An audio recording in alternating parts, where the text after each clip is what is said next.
Man, I can't put a thought together today. Um, I'm sorry, boys. I got so many thoughts running through my head. I can't keep my head straight right now. Um, let me just maybe say a few things I know for sure. So I know this week has been just like the previous, maybe more so this week. I don't know. The topics we seem to hit just hit home, and I felt like I got a lot of work to do. I got a lot of changing I need to make. Um, I loved Evans thought yesterday. To me, that's like where the rubber hits the road. Like when we start actually doing stuff and making changes in our lives and because one of the thoughts I've had lots this week. I've been reading a book called "Ego is the Enemy," and and we can stroke our ego so nicely. There's a quote in there that says the first, what is it? Something like the first principle is to not fool yourself, and you are the easiest person to fool.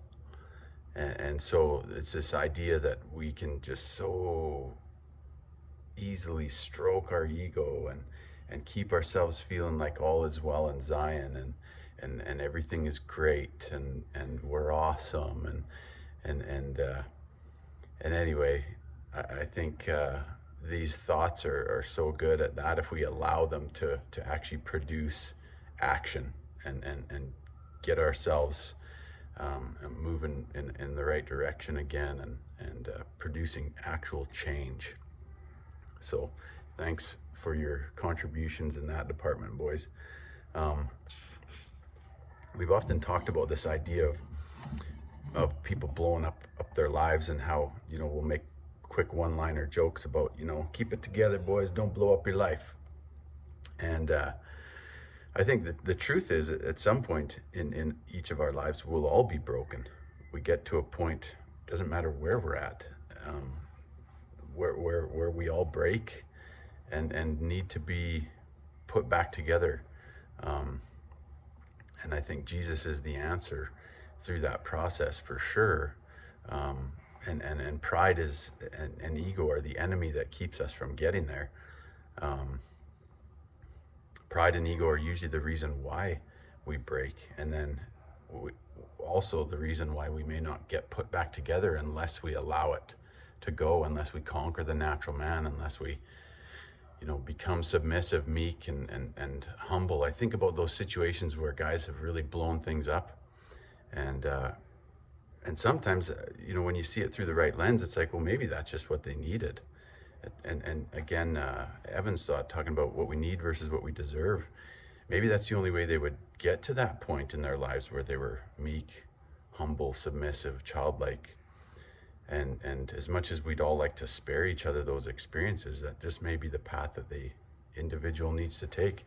I think living the gospel, keeping it together, allows us to avoid a lot of those pitfalls in life if we can maintain that state and continue to push forward and hold to the rod and do all the things that keep us in that frame of mind. And so good thoughts, such good thoughts. um, I love Jesus. We went to opening night of season 3 of The Chosen last night, and I just love the Jesus they portray. Makes me want to follow Jesus more.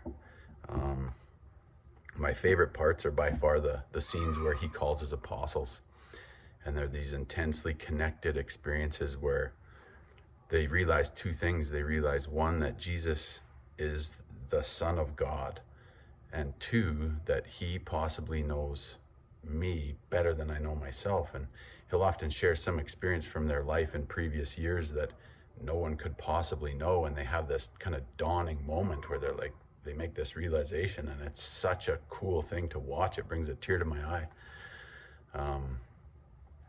And you can see the connectedness that they feel. And there's like this immediate sense that I want everything this person offers. I want to follow him. I want to absorb him. I want it all. And I look forward to, one day that experience, each of us having ourselves. I know life can be a grind, and I know making progress and change in our own lives is tough at times. I'll leave you with a quote. So this is one of the books I read to the kids years ago. It's by a guy named Josh Metcalf, and it's called Pound the Stone. And inside the book, there's this quote that the only thing I took out of the book and remembered, and it kind of sums the whole thing up. It says, "When nothing seems to help, I go look at a stone cutter hammering away at a rock, perhaps 100 times without as much as a crack showing in it. Yet at the 101st blow, it will split in two, and I know it was not that blow that did it, but all that had gone before." And sometimes when we're, trying to carve off those sharp edges and things just are tough and we're not feeling like we're making much progress, not getting what we deserve, I guess that quote, and the thought process and the perspective that goes there is hopefully something that can keep us going, pushing forward, becoming the men that our Heavenly Father knows we can be. I love you, boys. Hopefully that came together in a coherent way. Have a good day.